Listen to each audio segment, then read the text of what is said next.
మంచిరేవుల గ్రామ పరిధిలో మచిలేశ్వర స్వామి ఆలయం, ఓంకారేశ్వర స్వామి ఆలయం ప్రారంభోత్సవ కార్యక్రమానికి విచ్చేసిన ఉప ముఖ్యమంత్రి వర్యులు బట్టి విక్రమార్క గారు, సభాధ్యక్షులు స్థానిక శాసనసభ్యులు మిత్రులు ప్రకాష్ గౌడ్ గారు, చేవెళ్ల శాసనసభ్యులు కాళే యాదయ్య గారు, రాజ్యసభ సభ్యులు వేం నరేందర్ రెడ్డి గారు, తెలంగాణ రాష్ట్ర చీఫ్ సెక్రటరీ గారు, డీజీపీ గారు, గ్రేహాండ్స్ అధికారులు, వివిధ కార్పొరేషన్లకు సంబంధించిన చైర్మన్లు, ఇక్కడికి విచ్చేసిన ప్రజాప్రతినిధులు, ఈ ప్రాంత ప్రజలకు, వ్యవసాయ కమిషన్ చైర్మన్ పర్సన్ గారికి, ఇతర సభ్యులందరికీ, ప్రత్యేకంగా నేషనల్ టీవీ 9 ఇన్ఛార్జ్ శర్మ గారు ఈ ప్రత్యేకంగా కాశీ నుంచి గంగా జలాలను తీసుకొచ్చి ఈ పునాది రాయి కార్యక్రమంలో ఒక చారిత్రాత్మకమైన మందిరాన్ని పునరుద్ధరించుకునే అవకాశం ఇది చరిత్రలో ఎప్పుడో ఒకసారి ఎవరికో ఒకరికి వస్తుంది. ఇది యథాలాపంగా ఏదో ఒక అభివృద్ధి కార్యక్రమంలో భాగంగా ఈనాటి కార్యక్రమం జరుగుతుంది అని నేను భావించడం లేదు. ఇది దైవేచ్ఛగా పెద్దల నానుడి ప్రకారం శివుడాజ్ఞ లేనిదే చీమైన కుట్టదు అన్నట్టుగా ఇంత గొప్ప కార్యక్రమాన్ని ఈనాడు మా ప్రభుత్వానికి ప్రజలకు అందించే అవకాశం ఇచ్చిండ్రు అని అంటే ఇది గొప్ప భగవత్ కార్యము అని చెప్పి మా మంత్రివర్గం భావిస్తుంది. ఈనాడు దాదాపుగా 8 ఎకరాలలో 700 కోట్ల రూపాయలతో 1400 సంవత్సరాల పురాతనమైన ఆలయం, ఆనాటి రాచకూటుల నుంచి 800 సంవత్సరాల క్రితం కాకతీయుల వరకు ఈ ప్రాంతాన్ని సందర్శించడం, ఈ ప్రాంతంలో యోగులు ఇక్కడ తపస్సు చేయడం, ఈ ప్రాంతానికి ఒక గొప్ప చరిత్ర ఉన్నది.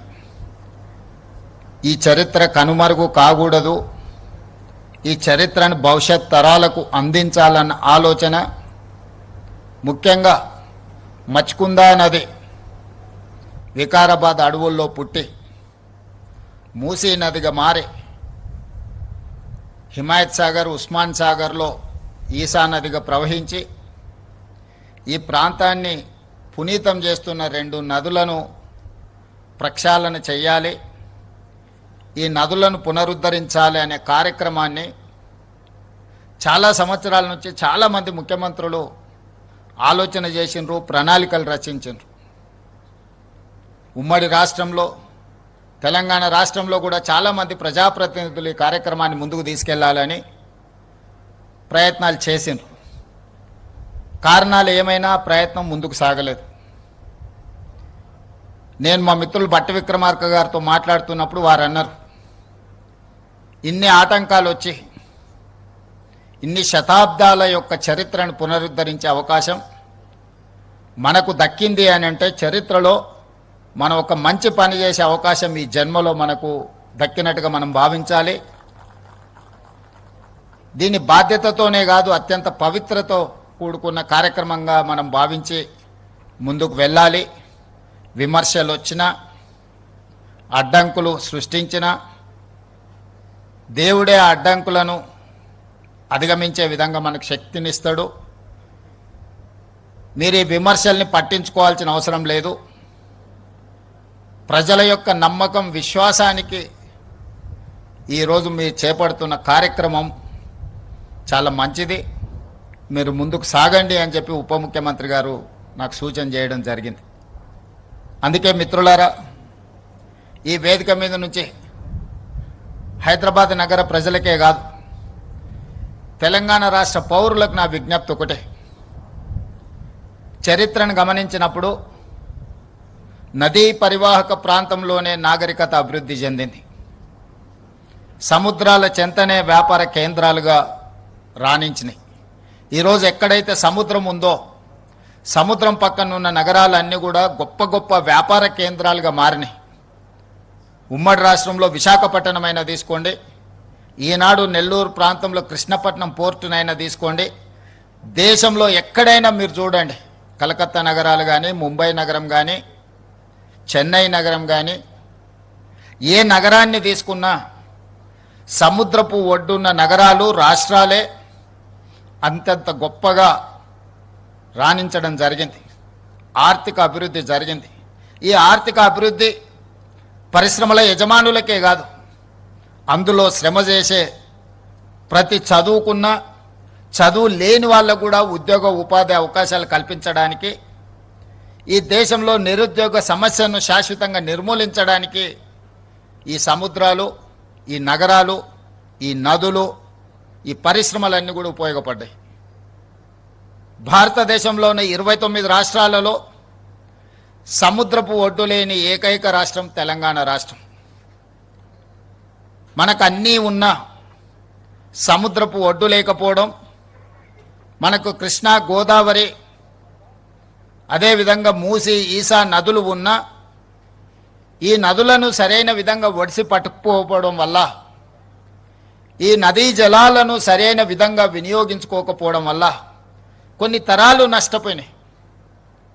వీటిని వినియోగించకపోతే పర్వాలేదు, కానీ వీటిని కలుషితం చేసి కాలుష్యం వెదజల్లే పరిశ్రమలుగా ఈ నదులను మనం తయారు చేసినాం. ఇది ప్రకృతి వల్ల జరిగింది కాదు, ఇది ప్రజల వల్ల జరిగిన తప్పిదం, ఇది మానవ తప్పిదం. ఈ మానవ తప్పిదాన్ని తెలిసో తెలియకనో, ఆనాడు పరిస్థితులు లేకనో ఈ తప్పిదాలకు పాల్పడడం వల్ల గొప్ప చరిత్ర కలిగిన హైదరాబాదు నగరమే కనుమరుగయ్యే పరిస్థితులు ఈనాడు దాపురించినాయి. దీనికి ఉదాహరణే ఢిల్లీ నగరం. ఢిల్లీ రాజకీయ కేంద్రం. ప్రధానమంత్రి, రాష్ట్రపతి, పార్లమెంటు భవనాల నుంచి సుప్రీంకోర్టు వరకు పెద్ద పెద్ద విద్యా సంస్థలు, పెద్ద పెద్ద విదేశీ పెట్టుబడులు వచ్చిన ఢిల్లీ నగరం ఈరోజు ఆ నగరం వెదజల్లుతున్న కాలుష్యం వల్ల ఈరోజు ఆ నగరంలో జనజీవనం స్తంభించింది. వాహనాలను ప్రభుత్వమే నిలిపేసింది, పాఠశాలలను ప్రభుత్వమే బంద్ పెడుతుంది, ప్రభుత్వ కార్యాలయాలనే ప్రభుత్వం సెలవులు ప్రకటిస్తుంది, పార్లమెంటు కూడా సెలవులు ప్రకటించవలసిన పరిస్థితి వచ్చింది. నేను ఒక్కటే అడుగుతున్న ఈ ప్రాంత ప్రజాప్రతినిధులను, ఢిల్లీ నగరంలో ప్రధానమంత్రి, రాష్ట్రపతి ఉన్నా కాలుష్యాన్ని మనం సరైన సమయంలో నియంత్రించకపోవడం వల్ల యమునా నది కాలుష్యమై ఢిల్లీ నగరాన్ని కప్పేస్తుంటే, ప్రభుత్వ కార్యాలయాలన్నీ సెలవులు ప్రకటిస్తుంటే, అక్కడికి వచ్చిన పెట్టుబడులు ఇతర రాష్ట్రాలకు, ఇతర దేశాలకు తరలిపోతుంటే, ఆ నగరం నుంచి, ఆ నగరంలో వెదజల్లుతున్న కాలుష్యం నుంచి మనం ఏదైనా నేర్చుకోవాల్సిన అవసరం ఉన్నదా లేదా? ఈరోజు తాత్కాలికమైన రాజకీయ ప్రయోజనాల కోసము, భవిష్యత్ తరాల కోసం చేస్తున్న అభివృద్ధి, నిలబెడుతున్న సంస్కృతిని అడ్డుకోవడము ఏ సంస్కృతికి ఇది తార్కణం అని చెప్పి నేను అడగదలుచుకున్నా. ఈనాడు ఈ మూసీ నదీ పరివాహక ప్రాంతంలో మూసీ నదిని ప్రక్షాళన చేయడం ద్వారా మూసీ నదీ పరివాహక ప్రాంతంలో మన విశ్వాసాలైన మనం ఆచరిస్తున్న హిందూ మతం కావచ్చు, ముస్లిం మతం కావచ్చు, క్రిస్టియన్ మతం కావచ్చు, లేదా సిక్కులు ఆచరిస్తున్న మత విశ్వాసాలు కావచ్చు, హైదరాబాద్ నగరం మత సామరస్యానికి ఒక వేదిక. ఈ మత సామరస్యానికి వేదికైన మూసా, ఈసా నదుల యొక్క పరివాహక